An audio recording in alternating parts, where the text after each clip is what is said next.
Boa noite a todos, pessoal. Vamos iniciando nossa reunião aqui com o Daniel Wagner. Eu me chamo Leandro e sou eu que vou estar mediando aqui mais ou menos essa conversa, chamando vocês para caso vocês tenham alguma dúvida. Como o Daniel falou, eu vou estar funcionando mais ou menos como o jornalista aqui dessa conversa. Quem vai passar mais a parte do conteúdo vai Qual é o ser o nome Daniel. daquele programa famoso da TV Cultura lá, né? Roda Viva. Exatamente, bem colocado. É, então, pessoal, em nome do PET Engenharia Química da Universidade Estadual de Maringá, que é a UEM, eu gostaria de agradecer a presença de todos vocês, em especial do nosso convidado, Daniel Medeiros. E, Daniel, se você quiser falar um pouquinho aí sobre você, por favor, fique à vontade. Eu acho que nem todo mundo conhece você, acho que nem todo mundo conhece o software EWSIM também, então, Uhum. por favor, fique à vontade aí. Beleza. Obrigado, Leandro. Boa noite, pessoal. Meu nome é Daniel, como o Leandro já falou, eu sou o desenvolvedor do DWSim, que é um simulador de processos químicos, né? Já fazem 10 anos ou mais que eu trabalho. 10 anos não, já fazem 15 anos que eu trabalho nele. E já é conhecido no mundo todo, porque ele é grátis, né? Código aberto, então acessível a todos. E aí eu fui convidado, né? Eu trabalho na Petrobras, sou engenheiro químico, na Petrobras desde 2007. E aí o DWC é um trabalho paralelo, é um trabalho feito fora a parte, que eu comecei até antes de entrar na Petrobras, né? Mas só para dar assim um panorama do que é que eu faço da minha vida. E aí o Leandro me convidou para ter essa conversa aqui com vocês, para mostrar como funciona o simulador, né? Eu vou tentar explicar para vocês o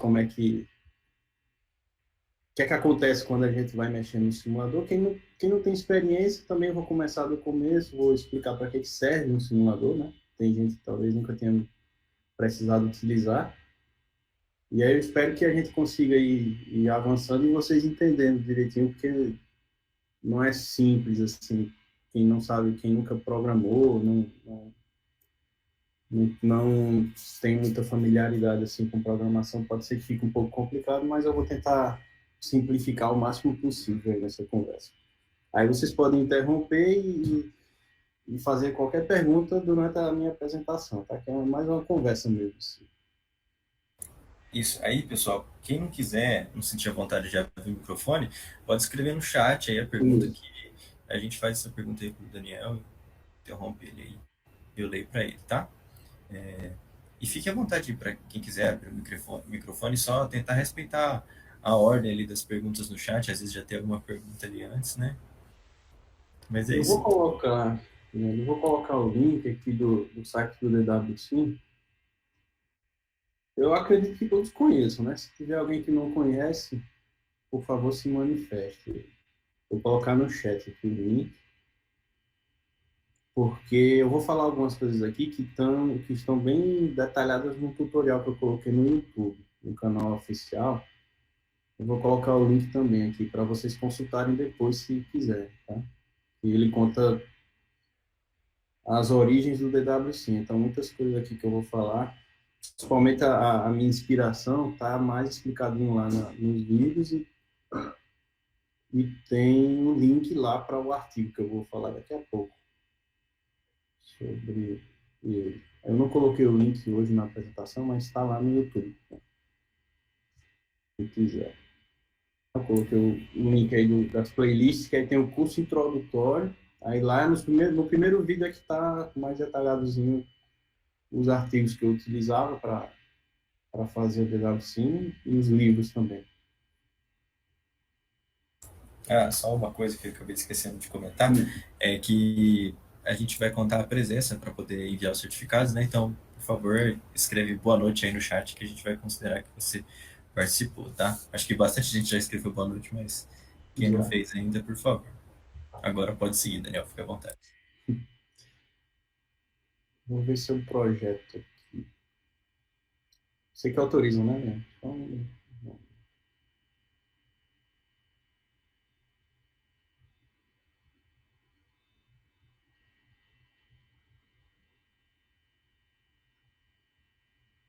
chegou para você? Pronto, já está na tela aí, pessoal. Tá. Estão vendo a apresentação? Sim, pelo menos eu estou vendo. O pessoal falou no chat que sim. Tá. Esse diagramazinho eu coloquei na página lá no DWSim, tem uma página sobre como fazer automação, que é você controlar uma simulação usando algum programa seu fora do DWSim. Você controla o DWSim externamente, né? Mas aí eu utilizei esse diagrama porque ele mostra que tem, principalmente, o que a gente tem por trás do simulador em uma simulação, né? A gente tem que chama o objeto flowsheet, que é o fluxograma. Aparece o mouse, eu mexendo no mouse para vocês?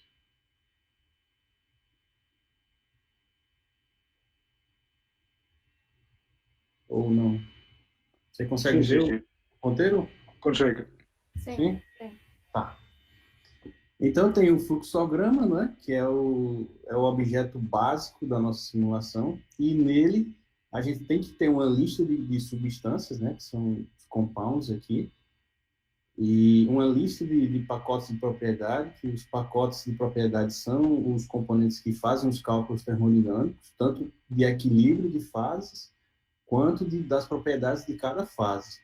Então, a gente agrupa nesses componentes. No DWSim tem uma diferença muito marcante para os outros simuladores, que eu escolhi separar o algoritmo que calcula o equilíbrio.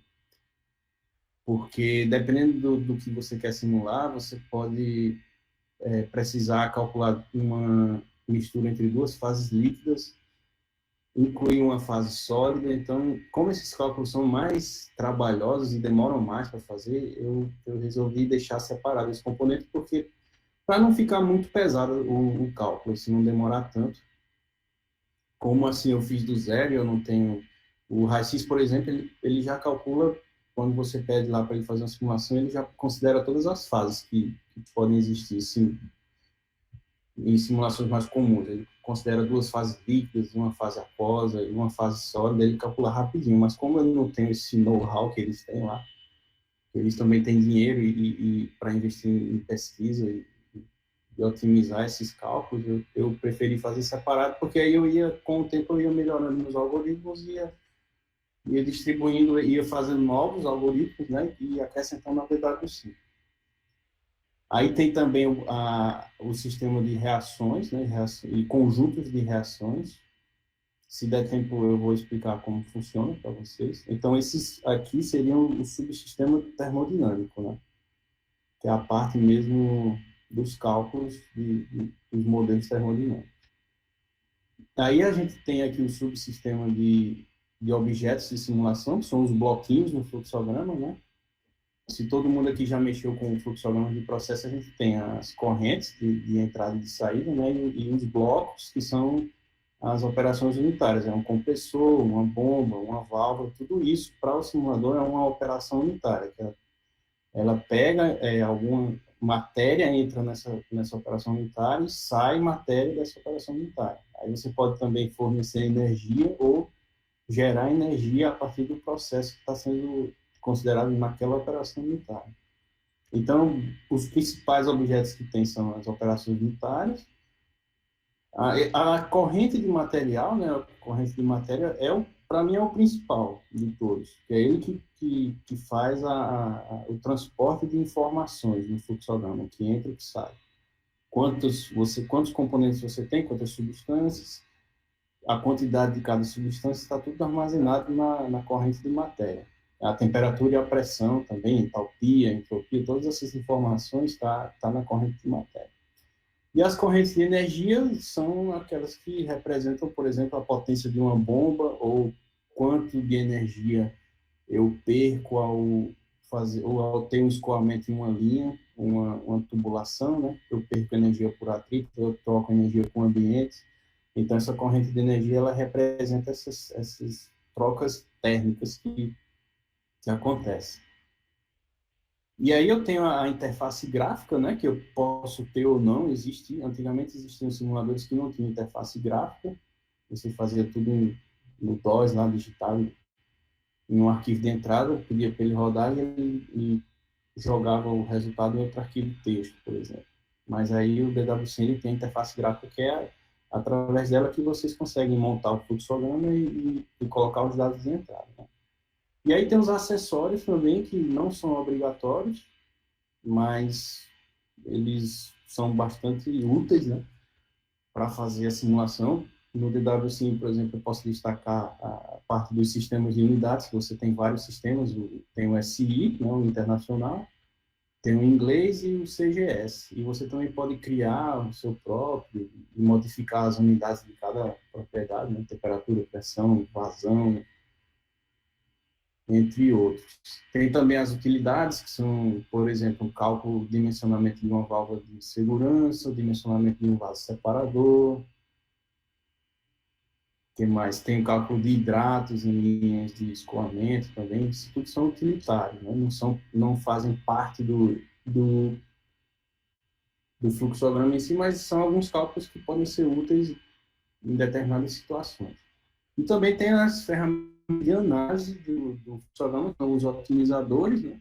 E também uma que é bastante utilizada, que é a análise de sensibilidade. Você fica variando alguma propriedade e vê o efeito dessa variação em outras variáveis do fluxograma. Tá? Então, basicamente, assim, o que tem por trás de um fluxograma quando você cria é isso. Aí eu vou tentar mostrar aqui. Vamos rodar vamos rodar aqui uma sessão no DWSim, eu vou parando no código para vocês entenderem como funciona. Vocês estão vendo a tela aqui do Visual Studio? É porque eu não estou na tela do Meet, então eu vou perguntando a vocês. Alguém, por favor, responda aí com áudio, para eu poder saber. Sim, estamos conseguindo ver sim. Estão vendo, né? Então, deixa eu fechar aqui. Eu vou colocar uns pontos de parada aqui na janela principal, por exemplo. A primeira coisa que eu faço é carregar os bancos de dados de substâncias. Né? Por exemplo, aqui ele carrega o banco de dados do KenSep, que tem mais de 400 substâncias, e os dados todas as informações dessas substâncias. Ô, Daniel, perdão interromper, o pessoal está pedindo para dar um zoom. Será que você consegue? Consigo, deixa só... Vou tentar trocar a resolução aqui para ficar melhor. Agora ficou bom. Tá bom assim. Isso. Então, quando o DWSim inicia, eu já carrego as substâncias, né? Eu leio tá vendo? Ele já vai tentar ler aqui. O que é que tem aqui dentro? O banco de dados do KenSep, ele está em um arquivo XML, que eu incluo aqui na biblioteca, para vocês entenderem, por exemplo, o que é que tem, que tipo de informação que tem. Então, é um arquivo XML, por exemplo. Aqui ele tem substância ar, que nem é uma substância, é um para outro aqui, que seja mais fácil. Monóxido de carbono. Vocês estão conseguindo ler? Aqui.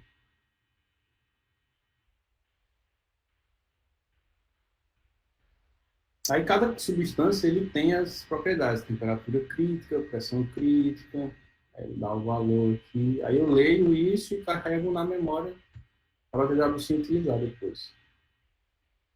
O que é que eu tenho aqui, principalmente? Tem aqui essa lista, que é um dicionário que chama, é uma lista de componentes que eu posso acessar, pegar uma substância através do nome dela. Eu pego nessa lista e trabalho com ela. Então, eu tenho uma lista principal com todas as substâncias que estão disponíveis para a simulação do meu DWSim. Aí, essa lista, depois que eu carrego tudo, eu não mudo. Eu também carrego os pacotes termodinâmicos, tudo aqui em listas que ficam disponíveis depois para eu criar cópias desses componentes nessas listas e acrescentar na minha simulação.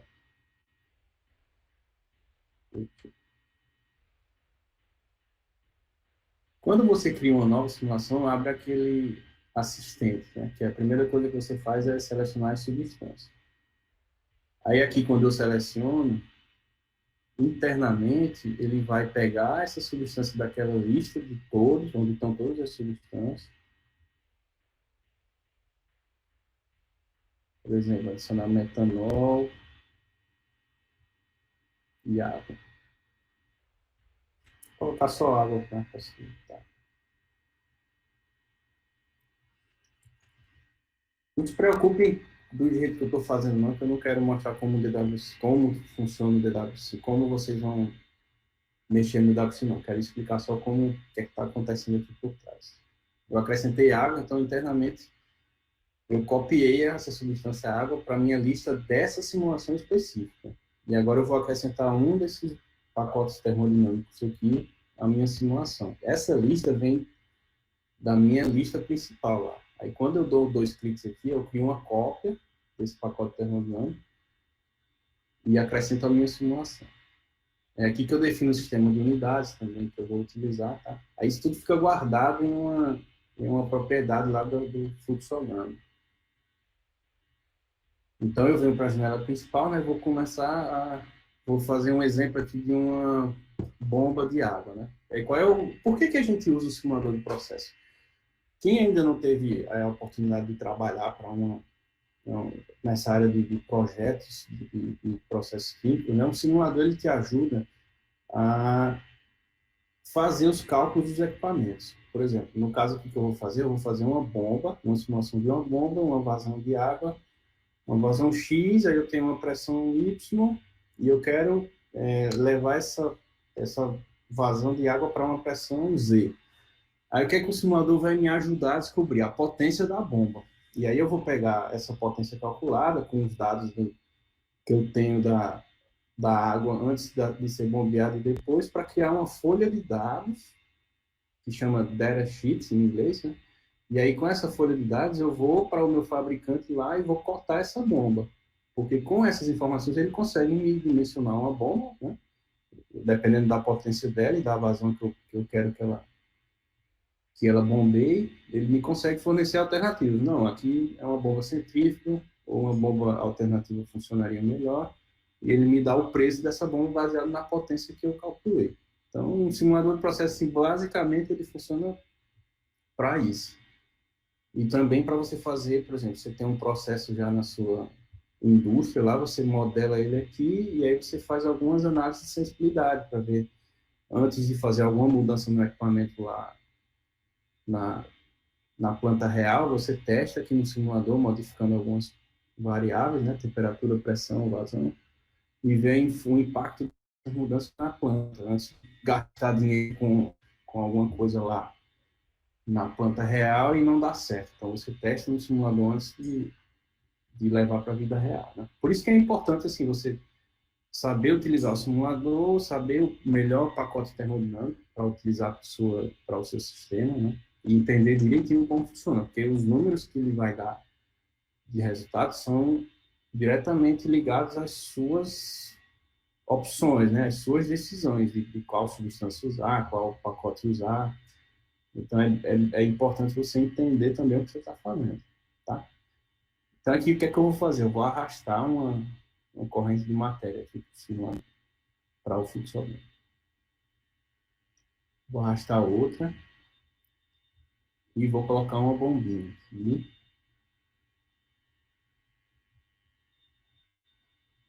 E a corrente de energia, que no DWSim, ela representa a potência da bomba, né? Mas tem simuladores que não exigem isso. Ele pode simplesmente mostrar a potência da bomba como um resultado, mas não necessariamente exigir que você crie uma corrente aqui de energia ou alguma coisa que entre na bomba e represente essa energia que a bomba vai utilizar para bombear esse teu fluido. Então, aqui, digamos que eu quero que essa bomba me dê uma pressão de 10 bar na saída dela. Aí você vê que o DWSim já calculou aqui. E aí ele grava na corrente de energia o valor da potência. E aí eu vou depois lá, pego esse valor e coloco na minha folha de dados e vou e compro a bomba, né? Coloco as informações aqui da água, é uma vazão de 1 kg por segundo, a pressão, a temperatura da entrada, a temperatura da saída não precisa, mas a pressão da saída é importante, né? Que é uma bomba, então eu preciso dizer quanto eu quero.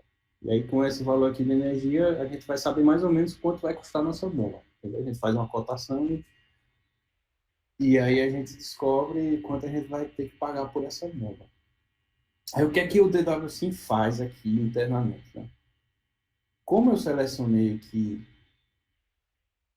o pacote termodinâmico Payne-Hobson, que nem era para utilizar ele com água, vou até trocar aqui, vou colocar o tabelas de vapor, né? Steam Tables. Fica mais fácil de mostrar para vocês. O que é que o solver do DWSim aqui, ele faz quando eu aperto o play aqui para ele resolver? Tem uma rotinazinha do solver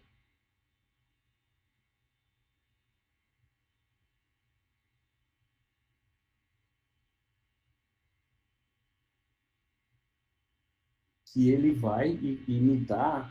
Eu preciso saber a ordem que eu vou calcular, a ordem dos objetos em fluxograma, né, para fazer o cálculo, porque a entrada de um é a saída do outro. Então, é por isso que chama o DW sequencial modular, porque ele calcula cada módulo, que é cada bloquinho no fluxograma, em sequência. Então, tem uma rotina aqui que eu chamo primeiro, é determinar a ordem a ordem dos objetos a ser calculada. No meu caso aqui, fica óbvio para a gente, né, que primeiro ele tem que calcular aqui essa corrente, depois a bomba, depois a corrente de saída. Mas tem fluxogramas mais complexos que fica um pouco mais complicado de saber essa ordem. Mas o DWSim, basicamente, ele pega essa conexão aqui. Cada objeto no fluxograma, ele tem uma porta que chama, né, seria uma porta, é um conector, que eu chamo conector internamente, que você pode usar para conectar um objeto a outro. Então, cada objeto tem um número definido de portas de entrada e portas de saída, e o tipo delas, se ele aceita uma conexão de corrente de matéria ou corrente de energia. No caso, a bomba, ela tem uma entrada de matéria, né, que só aceita uma corrente de entrada, uma porta de entrada para a corrente de energia, que vai ser a potência da bomba, e uma porta de saída tipo corrente de matéria, para conectar a corrente de saída. Então, inspecionando essas conexões que você fez na hora que você montou o fluxograma, que o DWSim consegue determinar a ordem do cálculo. Aqui, se vocês forem ver,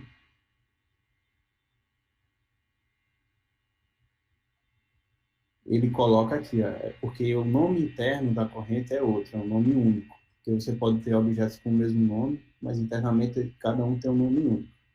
Então, a ordem do meu cálculo vai ser essa, a corrente material de entrada. Aí ele coloca a corrente de energia, mas, na verdade, ela não vai ser calculada, ela vai ser atualizada depois que a bomba calcular, lá fizer o cálculo dela, eu escrevo o valor da potência da bomba nessa corrente. Aí depois ele calcula a bomba, o BB, eu usei esses prefixos para ficar melhor de identificar. E depois a corrente de saída. Aí o que é que ele vai fazer agora? Agora ele vai chamar cada rotina de cálculo de cada bloquinho individualmente.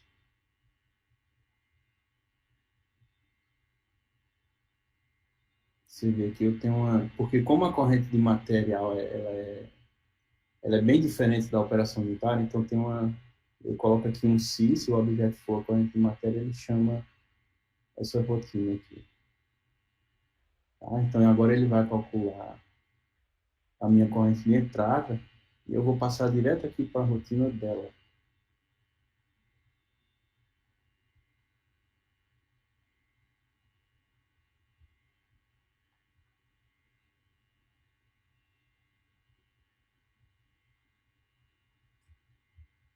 Pronto. O que é que eu faço aqui na hora que eu vou calcular? Eu vou tentar ver o que você definiu. Normalmente você define temperatura, né? Tá aqui.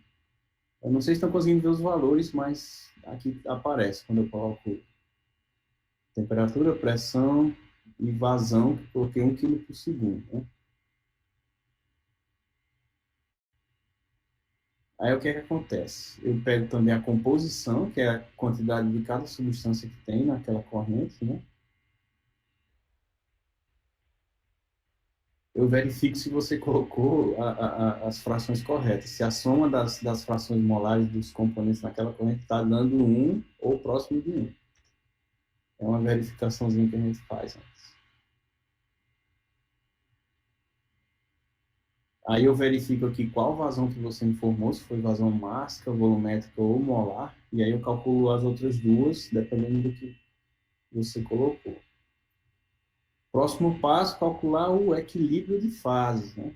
Que é a primeira coisa que eu tenho que fazer para poder saber o que é que eu tenho naquela corrente, calcular as propriedades dela. Eu tenho que saber quais as fases que estão lá naquela corrente de matéria e qual a quantidade de cada fase e a quantidade de cada componente em cada fase. Isso quem faz esse cálculo é o pacote termodinâmico lá com o algoritmo Flash. Ele que determina as quantidades de cada componente em cada fase. Que é essa rotinazinha aqui, cálculo equilíbrio. No caso do pacote termodinâmico de água, é um cálculo simples, porque ele pega só a temperatura e pressão e vê qual a condição da água naquela, né? Qual o estado da água naquela condição, se é líquido, vapor ou sólido. É que está mais simples, né? Então, pela temperatura que a gente colocou e pressão, a gente sabe que vai ser líquido, né? Fase líquida. E aí, depois que eu determino o equilíbrio, aí eu venho e calculo as propriedades de cada fase. Eu vou ver, quando eu fiz o cálculo lá, eu escrevo a quantidade de cada fase em uma variável que eu tenho internamente. Então, eu verifico se aquela fase ela tem alguma coisa, se a quantidade dela é maior do que zero. Aí, se for maior do que zero, eu vou e calculo as propriedades dela. Tá bom? Aí, depois disso aqui, eu já estou com aquela corrente toda definida. Eu já calculei a quantidade das fases e as propriedades de cada fase. Viscosidade, densidade, entalpia, entropia. Entalpia é uma propriedade muito importante no simulador de processo, porque é com a entalpia que você faz os cálculos de potência, de tudo que os equipamentos assim consomem energia, né? A diferença, um balanço de energia é feito a partir das entalpias. Então, essa é uma propriedade, eu acho que é a mais importante que tem no simulador. E a entalpia eu calculo para cada fase a entalpia e faço um balanço molar ou mássico para calcular a entalpia da corrente, entalpia total da corrente. Tem uma propriedade média. Média não, a soma, né, da contribuição de cada fase. Depois que ele calcular aqui a corrente de matéria, ele vai tentar calcular a bomba. Deixa eu só conferir. Não, aqui está na corrente de energia, mas a corrente de energia ela tem uma rotina que chama cálculo, né, calcular, mas ela não faz nada, porque não tem o que fazer, ela só armazena informação de alguma potência de algum objeto. E aí agora ele vai chamar o cálculo da bomba. Vamos ver o que é que eu faço nesse cálculo da bomba.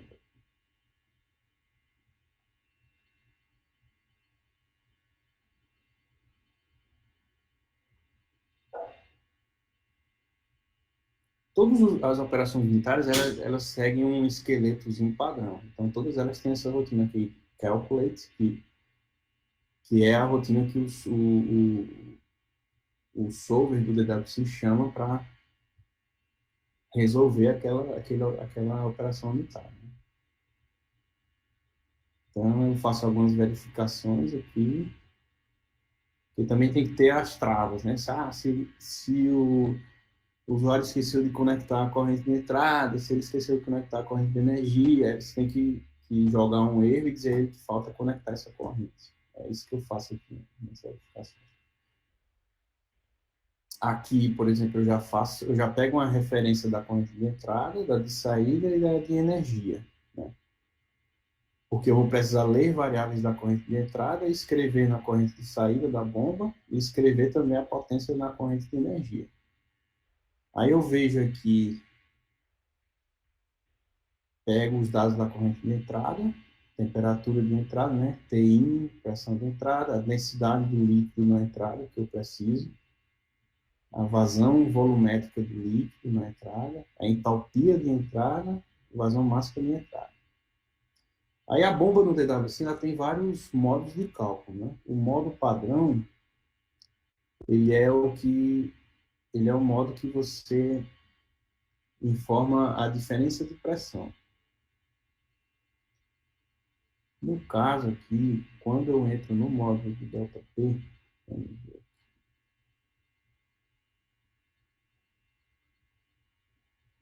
tá aqui.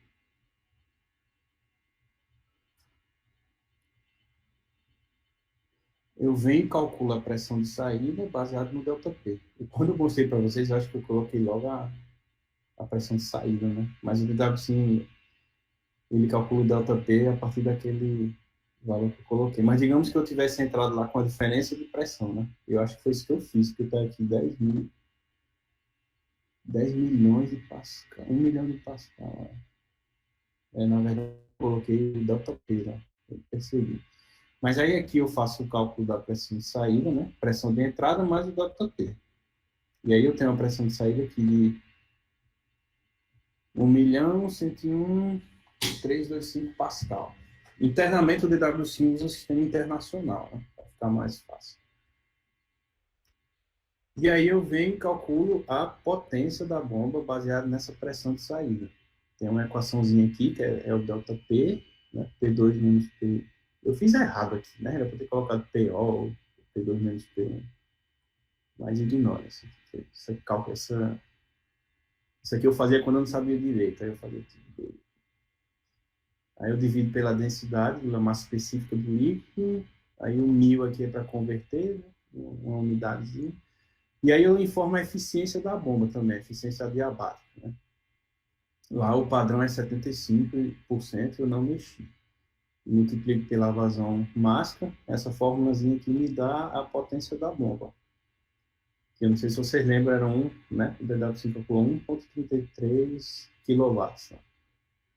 E aí agora o que é importante, eu tenho que calcular a entalpia da corrente de saída. O que é que vai ser? Vai ser a entalpia da corrente de entrada mais o valor da potência da bomba dividido pela vazão máxima da minha corrente de entrada, que é igual à da corrente de saída. A entalpia da corrente de entrada, o pacote de termodinâmico de tabela de vapor, ele me dá esse valor de 104,93.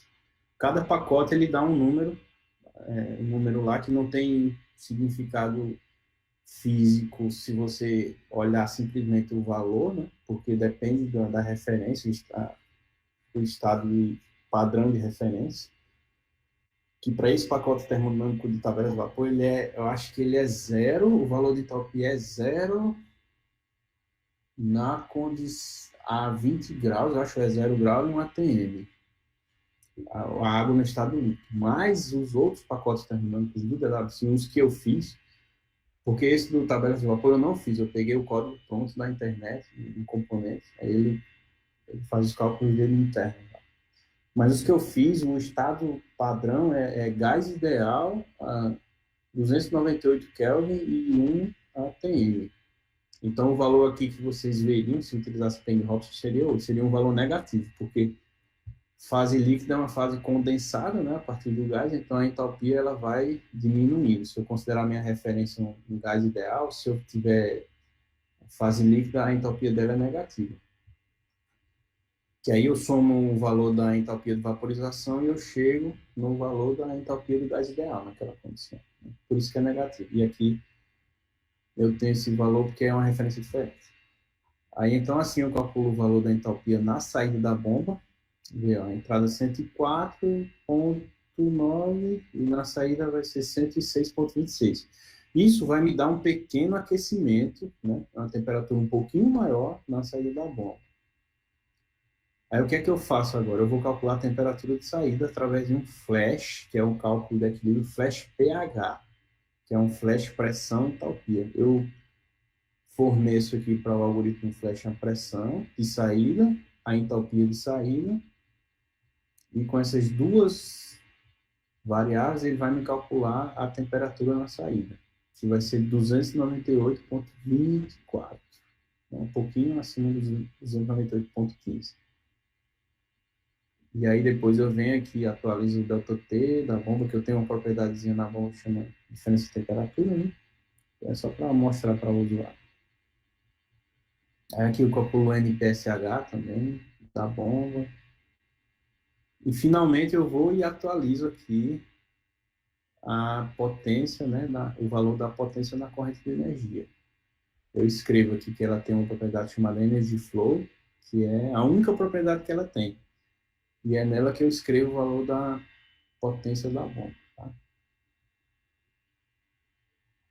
E aí depois o DWSim vai e calcula a corrente de saída já com aqueles valores lá de temperatura e pressão que a bomba me deu, que eu já escrevi lá na corrente de saída. E até se a gente for verificar aqui na rotina dela, a gente vai ver aqui ó, a temperatura já da corrente já atualizada, pressão também atualizada, vazão é a mesma de entrada, né? E aí ele vai calcular a distribuição de fases e as propriedades das fases. Então é basicamente isso que faz por trás, né? Vou tentar mostrar agora, vamos ver como é que funciona um cálculo de equilíbrio, né? Mas bem, vamos entrar um pouquinho mais aqui. Aí eu vou colocar aqui um gás natural, metano, aí a gente alguma mistura que nos dê duas fases, para a gente ver melhor como funciona. Vou colocar Peng Robson. O algoritmo Flash, por padrão, ele é um algoritmo rápido que ele só pode lhe dar como resultado uma fase vapor e uma fase líquida, no máximo. Aí eu tenho outros algoritmos que podem calcular duas fases líquidas e também outro que pode considerar uma fase sólida além dessas outras. Mas como são cálculos muito mais pesados, por padrão eu coloco o algoritmo que só me dá no máximo uma fase vapor e uma fase líquida, que é o que a maioria utiliza, né? A maioria das simulações que a gente faz é nessas condições. Então aqui, quando eu coloco uma corrente de material no DWSim, eu tenho já umas propriedades padrão, para facilitar o usuário, né? Se ele não tem que entrar toda vez que ele vier, ele tem que colocar temperatura, pressão e vazão. Aí eu já coloco uns valorzinhos aqui padrão com uma mistura equi e molar, né? Com cada componente tem a mesma fração molar. Isso aqui é uma coisa que a gente decidiu fazer, né? Poderia fazer de outro jeito, mas na época que eu estava fazendo o DWC, um colega alemão, ele sugeriu a gente já colocar isso por padrão, porque quando aí eu arrasto a corrente para o fluxograma, ela já é calculada logo assim que eu arrasto, né? Então, aqui nessas condições aqui, como eu coloquei heptano, metano e heptano, heptano nas condições padrão, ele é líquido, né? E metano, ele é gasoso. Então, essa mistura... Vocês estão ouvindo ainda, né? Sim. Tá, porque podem interromper em qualquer momento.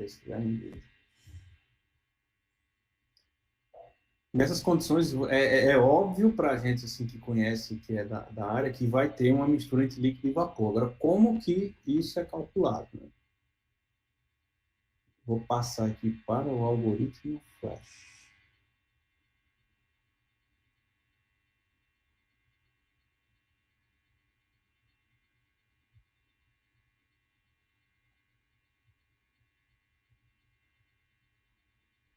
Como eu defini temperatura e pressão, o cálculo que o DWC é um Flash faz é o Flash PT, que é né, o Flash pressão e temperatura. Aí, quais são as minhas... O que é que eu forneço como informação para esse algoritmo Flash fazer o cálculo dele? É um vetor de números reais aqui que ele informa a composição da minha mistura, né? A fração molar de cada componente, a pressão, a temperatura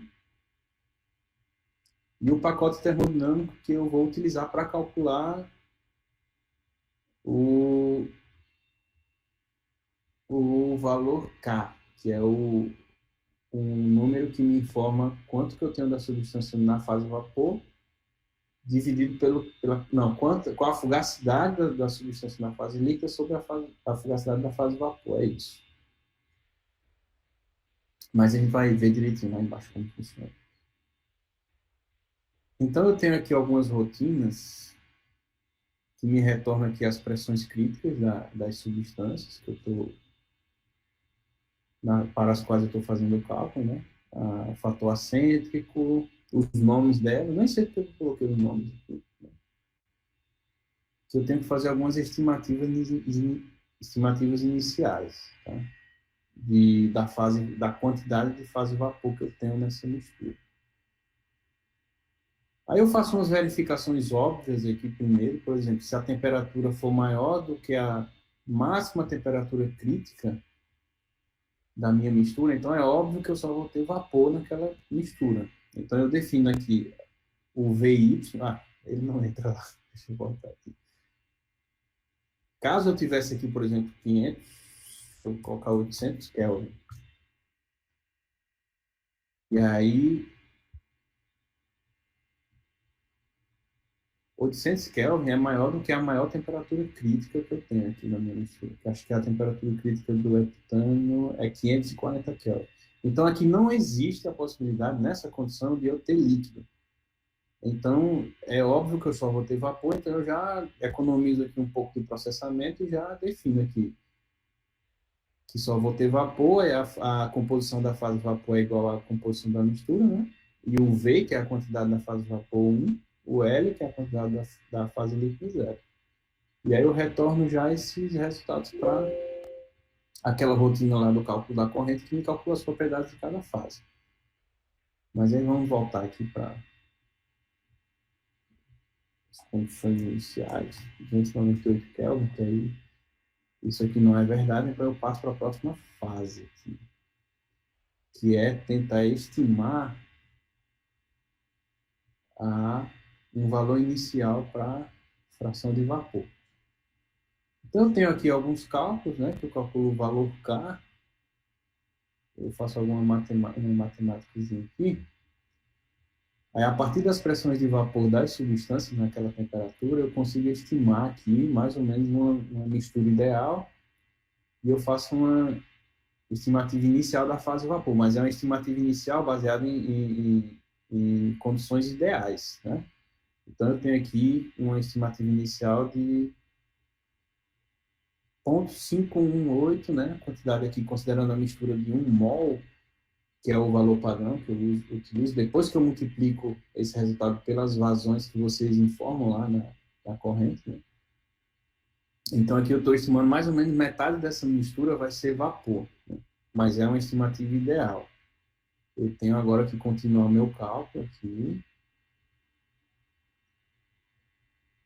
Se vocês forem ver lá os vídeos do YouTube, eu acho que tem a equação de Rutherford-Rice, que é, eu vou tentar mostrar aqui para vocês. Deixa eu ver se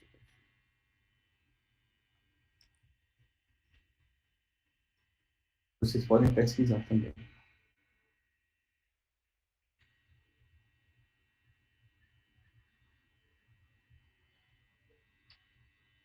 Tá aqui.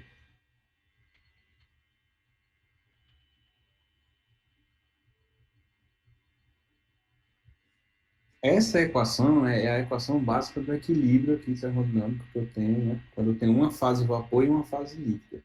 O beta, no caso, é o V lá no meu código. Então, essa equação aqui, o somatório, né, do ZI, que é o valor da fração molar da substância na mistura, vezes o KI dela, o K é o coeficiente de partição, agora que eu lembrei o nome, é isso.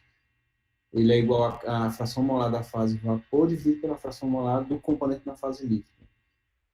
Menos 1. E esse K, quem me dá é o pacote termodinâmico que eu escolho. Por isso que eu tenho separado assim, o algoritmo Flash do pacote termodinâmico. Porque o algoritmo Flash chama a função que calcula o K. Mas ele não sabe como é calculado esse K. Então, depende da sua seleção lá do pacote termodinâmico. Entenderam? E o beta aqui é o V, no caso é a quantidade da fase vapor. Então, essa equação não foi eu que inventei, é ela que define aqui, ela que nos ajuda a calcular a fração de vapor na mistura. Então, é a partir dela que eu faço aqui essas estimativas da composição da fase vapor. E aqui fica óbvio, né, que a gente tem metano, etano e heptano. Então, é óbvio que a fase vapor vai ser rica em metano e etano, e a fase líquida vai ser rica em heptano, né? praticamente somente heptano, mas isso aqui é a estimativa inicial, ainda nem comecei a convergir, né? Então, vendo aqui que eu faço uma chamada aqui KI, eu vou lá no pacote termodinâmico e peço para ele me calcular o valor K. Eu dou a composição estimada da fase líquida, a composição da fase vapor, temperatura e pressão. É isso que ele precisa para calcular o K. E aí ele vem e me retorna o K de cada substância. Quanto maior o valor de K, isso indica que a substância ela é muito volátil naquelas condições. Então, quer dizer que ela vai estar mais presente na fase vapor do que na fase líquida. E aí eu vou aqui com o novo valor do K, eu atualizo o valor das composições da fase vapor, da fase líquida. E aí o meu algoritmo ele vai só verificando aqui, a cada atualização, qual foi o erro, né, dessa minha nova estimativa. Então aqui eu ainda tenho um erro grande aqui no V, né, eu também estimei o meu novo V. Ah, não, aqui eu já pulei uma, né? A minha primeira estimativa do V foi isso, 0,619, né? Lembra onde eu atualizei isso? Foi aqui. Então, assumindo que esse é o meu V inicial, né? Aí eu venho aqui e calculo o erro. Aí, se o erro ainda for maior do que a minha tolerância, eu vou e atualizo o meu V, pela equação de Rutherford-Rice, lá que eu mostrei para vocês. Tá? Então, meu novo V agora vai ser 0,71. E aí, esse loop, ele vai só verificando, né? Ele vai lá embaixo e verifica. Se o erro não ainda for grande, tenta de novo. Agora o erro 009. Pronto. Agora o erro deu negativo aqui em 0,005. Em 1V, 0,705. Ô, Daniel, Hum, eu tenho uma pergunta. Por que tá. que os pacotes eles têm todos os nomes nested loops? Ah, não. Sabe por quê? Deixa eu mostrar aqui. É porque o zoom tá tão grande que ainda... É um loop alinhado que chama. É porque esse tipo de algoritmo, o algoritmo do flash temperatura e pressão, ele só tem um loop, né? Que é o loop que eu faço a convergência da fração de vapor. É que eu fico atualizando a fração de vapor até o valor não variar mais de acordo com a minha tolerância lá. Aí eu só tenho um loop. Aqui, ó. É um do loop mesmo. Vamos ver como ele vai convergir. Ó, ele convergiu 0,705. Mas aí o nome loops alinhados, ele vem da... Por exemplo, aqui, se eu for fazer um flash pressão e entalpia, onde eu vou fornecer a pressão e a entalpia, ele vai me calcular a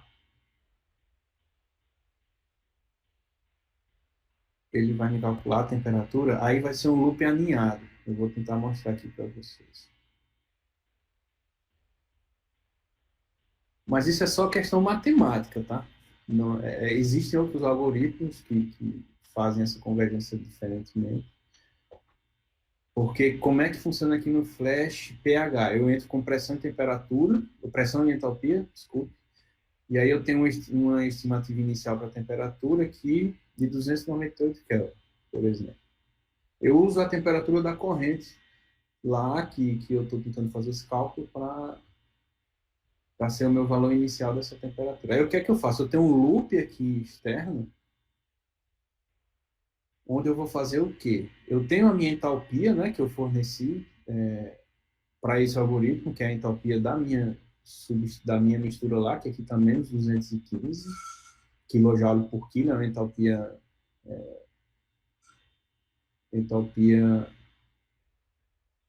por quilo. Específico. Entalpia específica, isso mesmo, me fugiu a palavra, obrigado. E aí eu vou fazer o quê? Como eu estou com a temperatura estimada, eu vou aqui dentro do meu loop externo, por isso chama loops alinhados, eu vou chamar o meu algoritmo do Flash PT com a minha... Passou direto aqui, deixa eu ver aqui. Ah, é porque o computador aqui não é.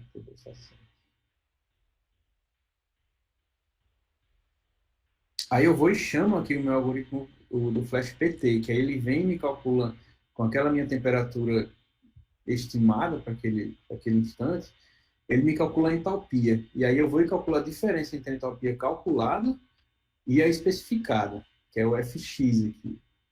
Eu até coloco aqui, se for no inspetor, o valor do erro. Né? Então eu ainda tenho um erro aqui entre a entalpia calculada e a entalpia especificada. Então eu vou ter que atualizar a minha temperatura. Tá? Aqui a temperatura é o X1. Vamos ver para cá, deixa eu ver se o que é que está acontecendo.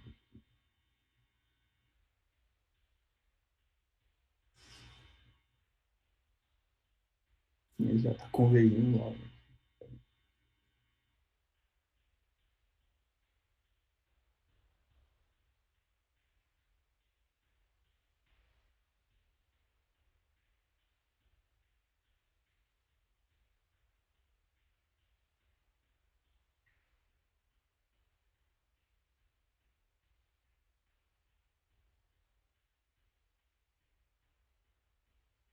Ah, é claro, porque ele já começa na temperatura que é a da minha corrente. É óbvio que ele vai convergir logo. Vamos tentar mudar aqui então,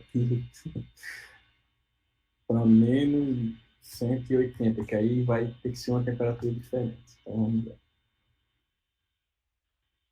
Tá, aqui dá um erro bem maior. Então, como eu começo com a temperatura da corrente, minha estimativa, né, 298 Kelvin, ela não corresponde à entalpia que eu digitei lá, menos 180.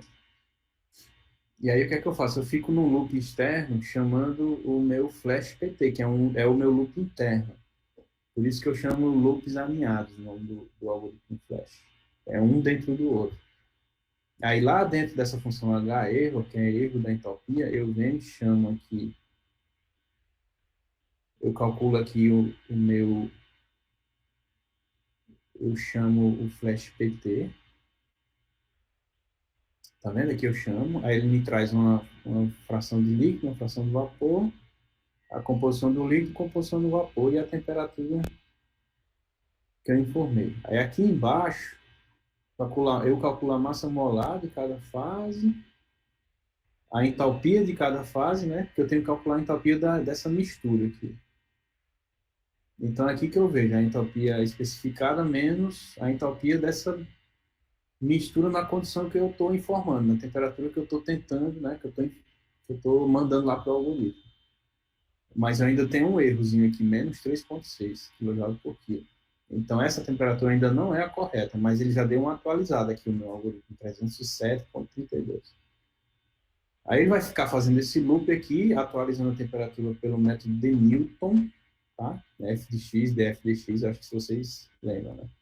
A derivada numérica aqui, né? Fx menos fx0, x menos x. Aí ele vai atualizando a temperatura até o erro ficar menor do que a minha tolerância, porque o padrão é 0,0001. Então aqui ainda não está. Eu acho que aqui já está. Não. Pronto, aqui já está menos 2 elevado a menos 7, então ele vai parar. E aí ele vai parar e vai me retornar a temperatura aqui. Ele retorna um vetorzão aqui, cheio de informação. A fração de líquido, fração de vapor, composição do líquido, composição do vapor, a temperatura calculada, número de iterações que ele precisou, né, para calcular, o último coeficiente de partição de cada substância. Aí isso aqui são posições para minhas outras propriedades. Se esse algoritmo fosse o de duas fases líquidas, aqui eu informaria a quantidade da fase líquida 2 e a composição da fase líquida 2. Aqui seria a quantidade de sólido e a composição da fase sólida. Mas esse algoritmo, como ele não enxerga essas fases, ele retorna a zero. Mas eu tenho os outros aqui nesse loop, os loops alinhados, que eles são bem mais complexos, não dá tempo de mostrar para vocês.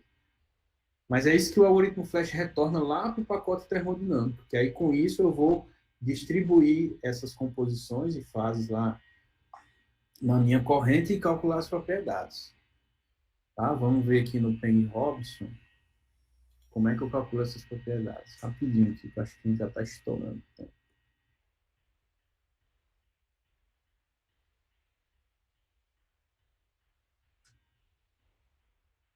Eu tenho essa rotina aqui, calcular propriedades das fases.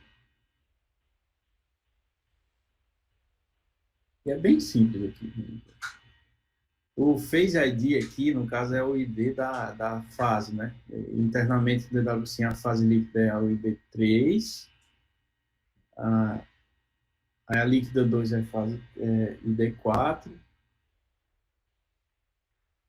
Eu acho que a aquosa, que eu nem uso a fase aquosa, é 5 e a sólida é 7. É isso, mas aqui todas são fases líquidas. Aí eu venho aqui dentro, né? Se eu tiver uma quantidade dessa fase, eu vou calcular aqui a densidade dela. Aqui eu calculo a entalpia, aqui a entropia, aqui a compressibilidade dela, né? Também Payne Hobson me dá esse número aqui, fator de compressibilidade da fase. Aí eu tenho CP, CV, né? Capacidades caloríficas, condutividade térmica, aqui também, e viscosidades dinâmica e cinemática. Acho que é isso que... Tem mais algumas propriedades adicionais também, que o se calcula. Mas aí vocês veem aqui como está. Aqui eu só mostro, né, os números, mas eles são calculados lá naquelas rotinas. Lá. Aqui as propriedades das fases que eu falei. Então tem energia livre de Gibbs, isso aqui não é muito usado, mas de vez em quando a gente pode precisar.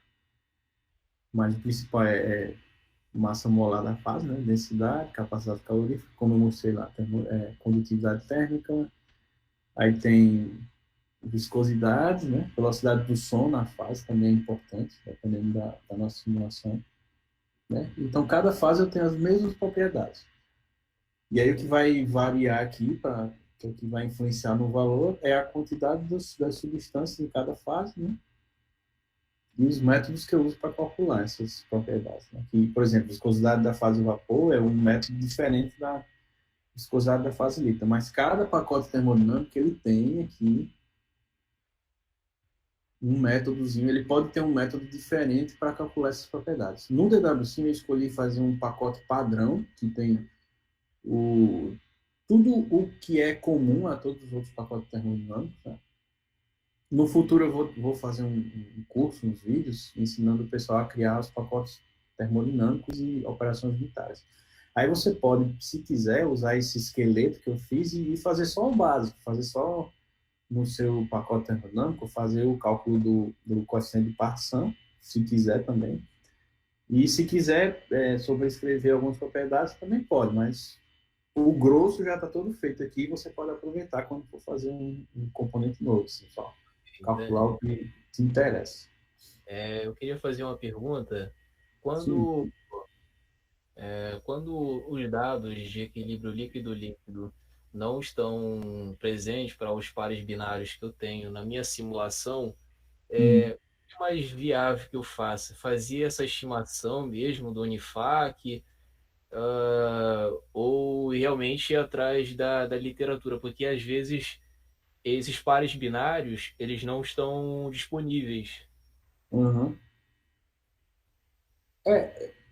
Se uma facilidade que o DWC tem, vou tentar aqui mostrar, é você fazer a estimativa pela estrutura Unifac, né? Só que colocar aqui água, etanol. Vou fazer um exemplo aqui básico.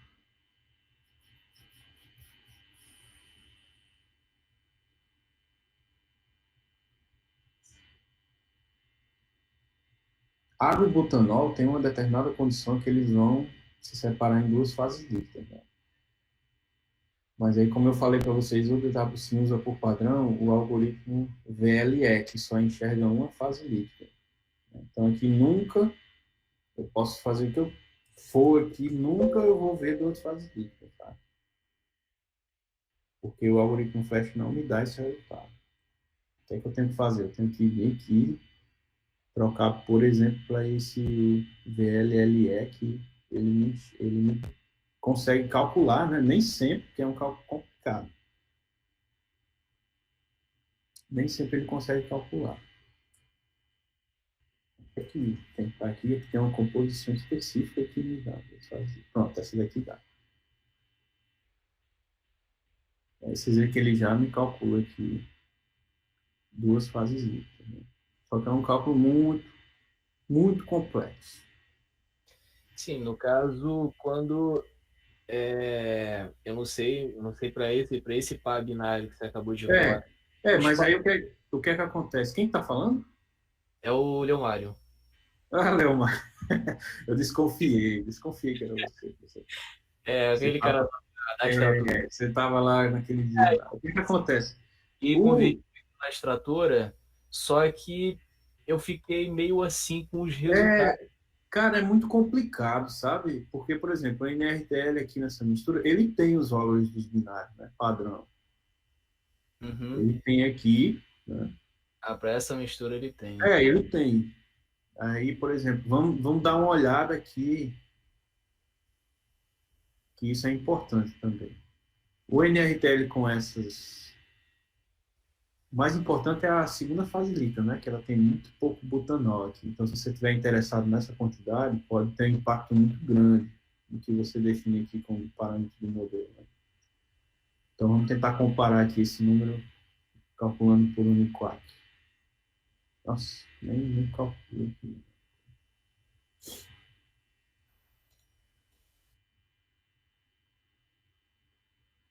Pronto. Olha, o Uniquark, ele tem aqui uns números, mas não me deu duas fases líquidas. Olha, interessante. Mas aí você vai dizer que o DW5 está errado. Não, pode ser que esses parâmetros que estão aqui no banco de dados, eles tenham sido calculados a partir de equilíbrio líquido-vapor, entendeu? Uhum. E aí não dá. Aí você tem que ver de onde você está pegando. Se o cara do artigo, ele fez aqueles parâmetros, ele obteve através de experimentos de líquido-líquido. Sim.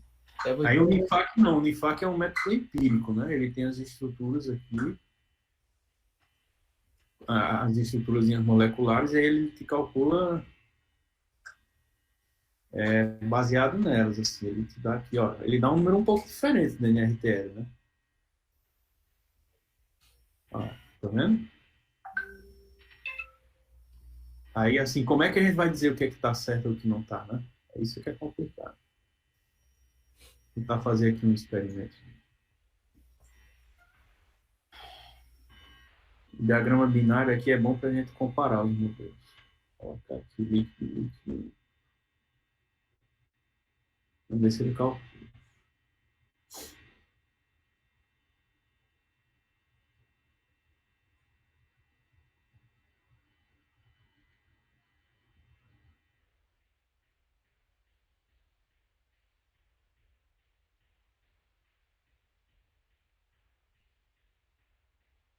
Nossa, até ele.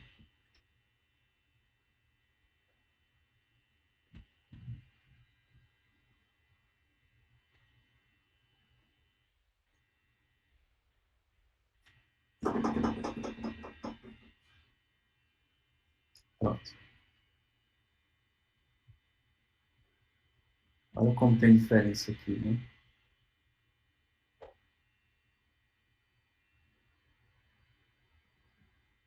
Aqui a discussão aqui você tem nessa região aqui você tem duas fases líquidas, né?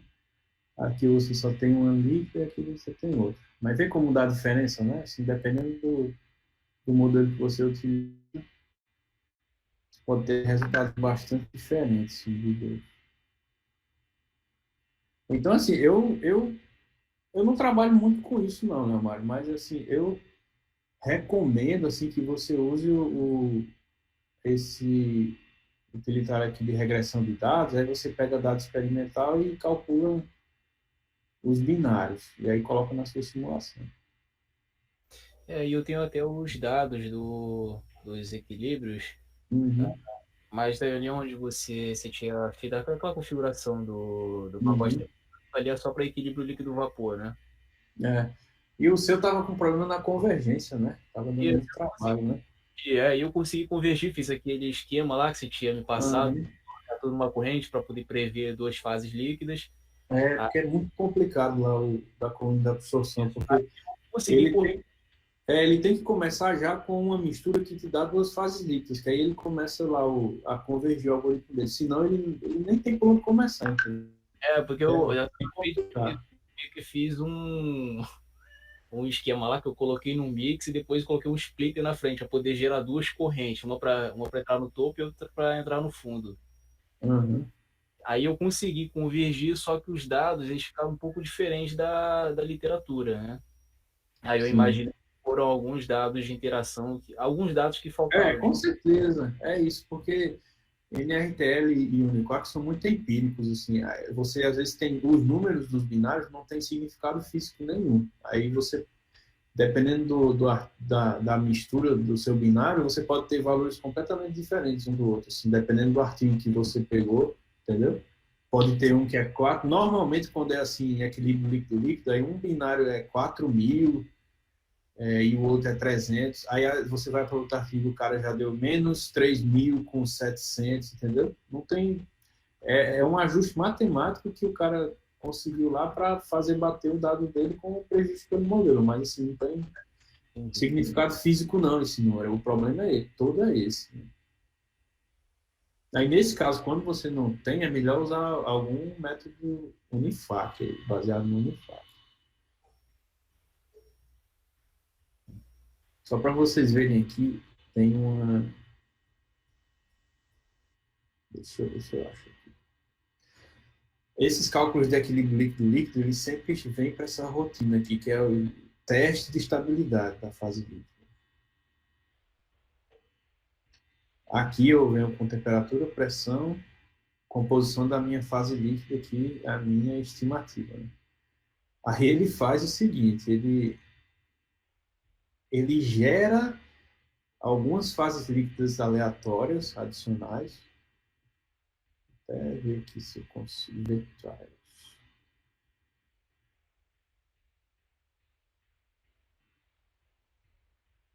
Foi até pouco, deixa eu ver.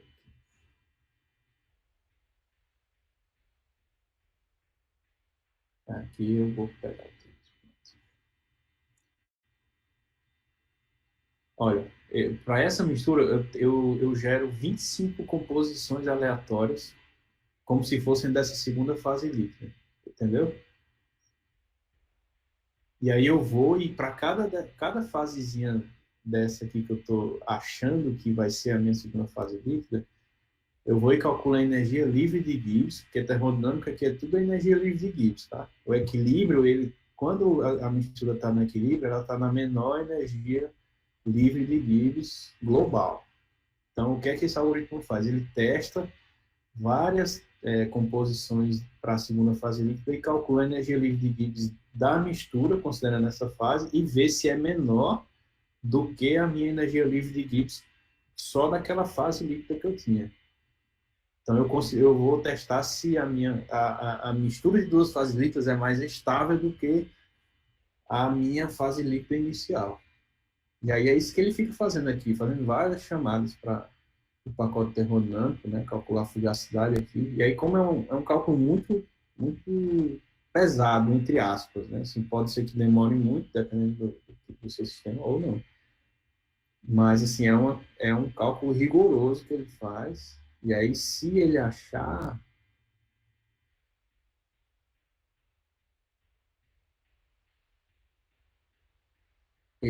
aqui que a mistura não é estável, ele diz aqui, is stable false, então essa fase líquida não é estável, ele retorna a minha composição da segunda fase líquida. Uma estimativa inicial para eu fazer o cálculo flash lá rigoroso. Então, isso aqui ainda é um pré-cálculo, né? Eu vou... Aqui, olha, você pode começar o seu cálculo flash com duas fases líquidas, considerando essa composição para a segunda fase líquida. E aí eu vou convergir lá a quantidade das fases, porque aqui eu ainda não sei a quantidade dessas fases, eu só sei que existe uma segunda fase. Aí eu vou lá para o meu algoritmo, É isso aqui. E aí é um método de Newton, matriz, né, que é bem complicado, que já me deu muita dor de cabeça. Eu até uso uma biblioteca aqui de matriz. Mas estão vendo aqui, eu não sei se vocês lembram lá do VLE, que é bem mais simples do que isso. Aí aqui eu tenho uma matrizinha com L1, L2, eu vou convergindo. Olha, em vez de só ter uma equação de função de Euler, que é a fração de vapor, eu tenho duas agora. Uma que eu tenho duas fases líquidas, né? E aí eu tenho que resolver um sistema de equações não lineares aqui, com a matriz, é pegar a inversa aqui da matriz, resolver, e ficar atualizando o valor de L1 e de L2. Então, vê aqui que tem. Esse DL1 e DL2 é a minha atualização das quantidades, das duas fases líquidas, aqui, por esse, o resultado daqui de resolver essa matriz aqui. Tá? Mas é um cálculo bem mais complicado e não é simples de fazer, porque usa o método de Newton e eu tenho que começar com uma estimativa muito boa aqui para ele dar certo. O problema todo é esse. Mas um dia a gente chega lá, né? Chega no padrão raio-x aí de velocidade. Daniel, tem uma Tá segunda bom? pergunta aqui, acho que você deve responder essa ou não. Como é o finalzinho cortou, né? Tem uma pergunta aqui que foi escrita em inglês, o cara, Hum, não sei se vou pronunciar o nome dele certo, mas hum. Moisés. E a tradução livre da pergunta foi: o que você pensa sobre programar essas equações de projeto em Python ou JavaScript? Porque ela está programada em VBA, né? Aham. Tem Visual Basic e tem C Sharp também. Entendi. Deixa eu Aí ver depois, quem. se você Ah, quiser, aqui, Moisés, né? Ah. depois, se você quiser responder. Eu já tenho alguns pacotes em Python e JavaScript eu não sei, mas Python tem outros componentes que fazem esses cálculos assim, mas eu não sei qual seria a necessidade de eu fazer, porque essa biblioteca termodinâmica do Java, ela pode ser utilizada no Python, você pode chamar ela para fazer cálculos em Python. Então, eu acho que não tem necessidade não de fazer essa conversão. E também seria um trabalho absurdo, né? Só mostrar aqui o tamanho lembra que eu falei do esqueleto do pacote de termodinâmico? Eu tenho. Vou mostrar o tamanho dele aqui para vocês.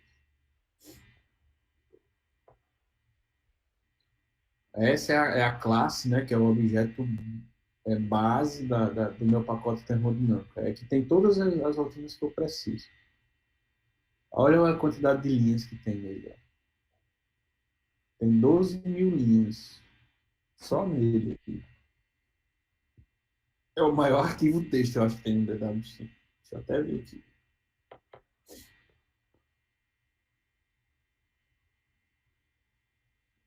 Aqui um arquivo texto com 640 kilobytes de tamanho. É um arquivo gigantesco. Né? Aí imagina, são 12 anos, 15 anos aqui de escrituras antigas aqui. Assim. Começou em 2008, 12 anos. Tá, eu não sei, eu acho que eu pulei muita coisa e eu fui para um lugar, um roteiro que eu nem ia mostrar, nem deu tempo de falar aqui né, dos outros slides, mas lá no meu vídeo, no vídeo do curso no YouTube, eu falo desse artigo aqui que foi a inspiração para essa estrutura do DW5, que eu falei que tem que ter uma lista de componentes, lista de operações militares. Então, quem quiser saber mais detalhes, pode consultar esse artigo. Eu coloco lá no primeiro vídeo do canal, tem um link para esse artigo. Depois vocês podem. Eu não posso divulgar porque ele é pago, né? Mas se vocês procurarem na internet, talvez vocês achem. Né? Aí nele tem, assim, como é que funciona o simulador, os bloquinhos aqui, o que é que... Mas como ele é muito para a questão de programação, eu acho melhor não mostrar aqui. Assim. Isso é herda, porque é programação orientada a objeto, aí fica meio complicado aqui de estar falando para vocês. Mas esse artigo é muito bom, eu utilizei ele como inspiração, assim, eu lendo esse artigo, eu consegui entender como o simulador funcionava, aí eu fui, né, agora eu vou fazer o meu aqui, e aí deu muito certo, eu até consegui contato com o autor, que é o William, muito bacana ele, um senhor na época, né? Hoje deve estar bem velhinho ele, mas ele me ajudou demais, demais, demais, demais, demais, assim, eu tinha dúvida, eu mandava e-mail, ele me ensinava a fazer, então eu agradeço, tenho muito a agradecer a ele. O DWC também tem uma contribuição indireta muito grande dele, através desse artigo que foi uma inspiração para mim. Mas eu falo bastante no vídeo lá no YouTube, depois vocês podem ir lá e dar uma olhada. Era isso que eu tinha para falar pelo tempo que a gente tem. Se vocês tiverem perguntas ou alguma curiosidade que eu não falei, podem perguntar, tá? Eu volto lá e mostro, assim. Fique à vontade. E aí, pessoal, algum de vocês tem alguma pergunta? O Daniel, tudo bem? Uma pergunta com respeito aos métodos de solução, assim, quais Sim. são Hum. esses smart guess que eu tive que fazer ao princípio. Hum. Quando, por exemplo, você assume um valor de temperatura, esse chute inicial deixa uma divergência. Você tem internamente alguma espécie de procedimento para fazer chutes diversos? Tem, Daniel, tem aqui. Deixa eu ver.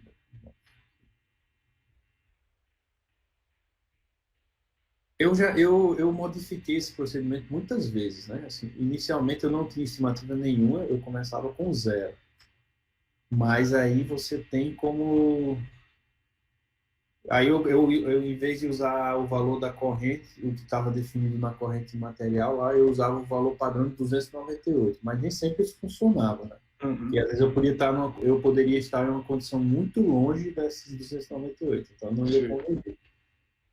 Aí agora, por padrão, eu pego o valor da corrente, que normalmente ela vai ter alguma temperatura escrita lá, ou de uma solução anterior do fluxograma, ou de um valor que eu coloquei lá padrão, né? O 298. Aí eu tenho aqui nesse grupo, eu tenho 3 tentativas aqui, eu faço 3 vezes. Então, se der errado na primeira, se eu não convergir através do método de Newton, eu tenho aqui uma salvaguarda que eu tento pelo método de Brent. Eu acho que tá aqui. Eu vou tentar aqui por outra maneira, aqui, se eu não convergir por esse método de Newton, que é bem rápido, né? Mas às vezes ele não converge, eu venho aqui para outro algoritmo. Que aí ele faz. Esse algoritmo não foi nem eu que fiz, foi o Gregor lá, que é o alemão. Aí ele fez e colocou. Então, lá na configuração do pacote termodinâmico, você pode escolher se eu vou direto para esse método mais rigoroso ou se eu vou para aquele mais rápido, porém mais instável, né? Tá. Aí aqui não, aqui ele faz uma verificação. Primeiro ele pega a mistura, ele calcula o ponto de bolha, né? O bubble point, e vê a temperatura de bolha e a temperatura de orvalho, né? O dew point e o bubble point. Aí ele verifica, por essas duas temperaturas, ele calcula a entalpia nessas duas condições, né? A entalpia de bolha e a entalpia de orvalho. E aí verifica se a entalpia especificada está acima, abaixo ou entre essas duas. E aí, a partir dessa condição, ele faz a estimativa da fração de vapor. E aí ele vai e converge utilizando a fração de vapor aqui como a variável do loop dele. É um procedimento bem diferente, mas como esse cálculo de ponto de bolha e ponto de orvalho é mais trabalhoso, eu resolvi não deixar como padrão. Mas aí quando você tem um erro naquele meu algoritmo lá mais rápido, ele muda para esse aqui para tentar convergir por esse. E em alguns casos ele vem para esse algoritmo mesmo, porque aquele outro é mais instável, dependendo da condição. Sim, ok. Certo? Obrigado.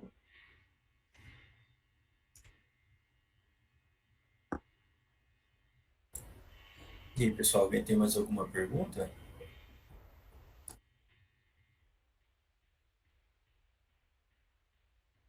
muitos dos problemas, assim, do DWC é a questão de convergência mesmo, assim, e tem muita matemática, muita matemática por trás e muita derivada numérica. Então, principalmente nos reatores lá de Gibbs e reator de equilíbrio, são cálculos mais trabalhosos, na coluna de destilação também. Então, como tem derivada numérica envolvida, aquele valorzinho que você usa para fazer a perturbação na variável, para calcular a derivada numérica, ele tem uma importância muito grande. Então, a maioria dos lugares no DWC que usa derivada numérica, eu deixo esse parâmetro aí da perturbação como podendo ser modificado pelo usuário, porque nem sempre o valor padrão dá certo. Assim. Então, usa muito o método de Newton, então, assim, a convergência é um pouco trabalhosa. E é aí que tem a diferença para os simuladores comerciais, porque os caras existem hoje em dia várias bibliotecas matemáticas, né, prontas, que tem os métodos bem avançados assim, de otimização, de resolução de equações, de equações não lineares, só que são bibliotecas muito caras, todas elas são pagas. Tem uma que é $4.000 a licença para uma pessoa utilizar, ou $1.000 e tudo, coisas impossíveis. Assim. Aí, como o DW assim, é código aberto, eu não posso nem tocar nessa biblioteca, né? Então, a gente tem que fazer do jeito aí suave, que é derivada numérica mesmo, e torcer para dar certo. Mas já evolui muito, né? Desde o começo, assim, essa parte matemática do DW já evoluiu bastante, assim. Hoje em dia eu tenho mais facilidade, a gente vai aprendendo com o tempo, né? E com os erros. Eu errei bastante no começo, e hoje em dia, assim, eu tenho mais facilidade e já tem algumas bibliotecas que eu conheço, que já fazem alguns cálculos assim, que antes eu fazia na mão mesmo, eu tinha codificado os meus, mas hoje eu uso essas bibliotecas. Inclusive, até na última atualização, acho que semana passada, eu atualizei os algoritmos do reator de Gibbs e de equilíbrio. Eu pensei assim, eu digo, eu posso fazer de tal jeito. E aí eu ainda não sei se melhorou, mas pelo menos nos testes que eu fiz aqui, ele conseguiu resolver algumas simulações que antes não resolviam. Então, eu acho que vai dar uma evoluída nesse aspecto aí. Mas é tudo a questão de tempo mesmo, é só o tempo mesmo que a gente vai aprendendo e vai estudando, aprendendo coisas novas e colocando no DWC. Antigamente eu errava bem mais do que hoje, mas a gente sempre está errando aí, fazendo. Eu acabo de lançar a atualização, na madrugada do dia que eu lancei a atualização, já tem 10 erros lá para eu ajeitar. Então é assim mesmo. O pessoal aqui no Brasil tá dormindo, né? O pessoal lá da Índia está acordado lá, trabalhando. Aí quando eu acordo assim, 7 da manhã, já tem 10 e-mails na minha caixa de entrada com problema para resolver. Isso quase todo dia. Então é assim que funciona. Assim, ele vai errando e vai melhorando, né? Por isso que tem atualização, né? Toda semana aí quase tem uma atualização do DWC. Enquanto eu puder, eu vou trabalhar nele até um dia a gente chega lá, né? Sempre buscando a perfeição, né? Nunca vai chegar lá, mas a gente sempre vai correndo atrás. Né?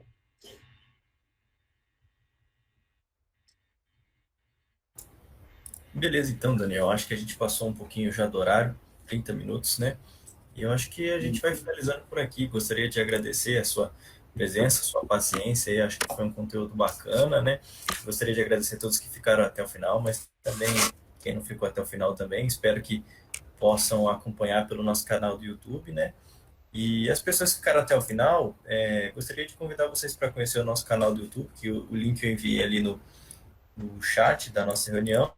Se inscrever também, que talvez mais à frente a gente possa fazer mais uma conversa com o Daniel ou alguns conteúdos relacionados, né? E é isso então. Obrigado a todos que participaram. Leandro, só avisar o pessoal que está assistindo, eu acho que se der certo, eu estou muito ocupado assim, trabalho, né? Mas eu estou pensando em fazer um curso lá no canal do YouTube para ensinar a fazer um pacote termodinâmico, né? Isso fazer para você, aí acrescentado lá por cima. Fazer também uma operação unitária, né? E aí eu vou colocar esses vídeos no canal do YouTube, por isso que se vocês estiverem interessados, se inscrevam no canal, tô igual aos influencers aí. Se inscrevam no meu canal, tá? Porque aí vocês vão receber a notificação quando eu acrescentar o vídeo, entendeu? Aí é bom por isso. Aí eu estou pensando em fazer depois. Eu vou fazer eu acho que eu vou gravar em português, porque fica mais natural. Mas aí hoje em dia tem umas ferramentas que conseguem transcrever o que eu falo, né? Para uma legenda, aí eu vou traduzir a legenda e coloco a voz em inglês, tá? Que eu comprei um componente aí que ele grava a voz em inglês do cara, do narrador lá. Fica bem bacana. Porque fica melhor, eu falo mais natural, assim, eu sei falar inglês, tudo, mas assim, fica meio travando, que a gente não pratica e atrapalha na hora de fazer a apresentação. Você para assim, se perde. É melhor, eu vou falar em português, mas depois eu coloco em inglês, aí todo mundo pode ver. Mas aí eu peço que se inscrevam, porque aí quando eu fizer o vídeo e lançar, o pessoal vai receber a notificação, tá? E outros vídeos também que eu acrescentar, né? Também. Aí o pessoal recebe. O último que eu coloquei, acho que foi da operação unitária de redes neurais, tá? Foi bastante interessante aí. Eu coloquei um tutorialzinho lá como trabalhar com ela. Que é para quando você não tem o modelo matemático do seu bloco lá, do seu processo, você pode usar os dados experimentais, os laboratórios, e treinar uma rede neural para calcular a saída do seu modelo. E aí o DWC já tem esse componente, ele é de graça, código aberto, está lá disponível para vocês baixarem. Tá? Se vocês se interessarem ou precisarem, já sabem que tem. E lá no canal do YouTube tem um vídeo mostrando como utiliza esse componente aí, tá bom? Eu agradeço a todo mundo aí que teve a paciência. Me desculpe aí se eu não fui muito claro, é porque o que eu mostrei é só assim, bem por cima, né, do que o DW assim, faz, mas eu espero que vocês tenham entendido, assim, que basicamente ele tem uma lista de componentes de substâncias, uma lista de pacotes termodinâmicos e os objetos no seu fluxograma, é a ligação que você faz de um para o outro, é o que o solver vai lá verificar essas ligações, determinar a ordem de cálculo, e aí ele vai e chama a função do cálculo de cada bloquinho e calcula o fluxograma em sequência, né, cada bloco a bloco, por isso que chama sequencial modular. O DWC é um simulador do tipo sequencial modular. Existe também a equação orientada à equação, né? Orientada a equações, é isso. Ele pega todo o fluxograma de uma vez só, aí faz uma matriz gigantesca lá das variáveis e determina o que tem que ser calculado e calcula de uma vez. Mas eu não sei nem como se faz isso, nunca nem cheguei a tentar. Um simulador que tem no Brasil é o ENSO, né? Faz isso. Tem outros também. Que é orientado a equações, mas eu não me lembro o nome agora. Mas tem um brasileiro também, um simulador brasileiro, que ele resolve o fluxograma dessa outra maneira, tá bom? Mas o WC é que está modular. Acredito que ele chama Enso, né? É esse que está escrevendo. É o Enso, mas hoje eles fizeram outro, que eu não lembro o nome. Aí eles vendiam a VR Term. Ah, É o entendi. pessoal do Rio Grande do Sul, que era uma empresa, não sei se ainda estão ativos, mas eles estavam comercializando esse simulador. Eu não sei se ainda estão.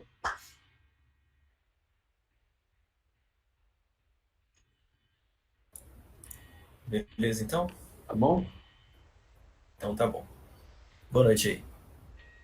Tchau, tchau. Boa noite. Obrigado, pessoal. Bom descanso aí para vocês. Valeu para você também, Daniel. Valeu, boa noite. Verdad.